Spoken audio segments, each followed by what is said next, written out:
Guys, today we talk about 3D printing in skill development and education, which is one of the most important departments and areas of in the Indian industry. So, what is the benefits of 3D printing in skill development? Basically, it enables hands-on learning, it enables practical understanding. It also transforms your theory into tangible products, which helps students to learn what they see in books is what happens in real. So, get to learn a lot of products with live interactions.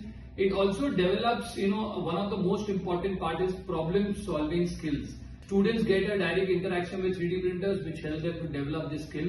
It also boosts creativity, and one of the most important parts is that it boosts entrepreneurship in India. Use 3D printers as a business model, make products to sell in the industry as end products.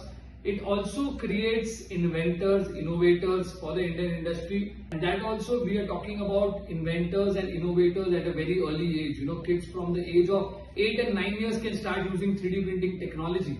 The real education benefits. It helps in promoting the culture of active learning. It helps in innovation, design, and problem solving. And today we are proud that WOL3D is one of the biggest partners in the Indian industry for helping 3D printers or 3D printing in the skill development and in the education department. We are happy that we are able to give a 360 solution to the entire industry, and we are happy to partner with more people like you. Thank you guys.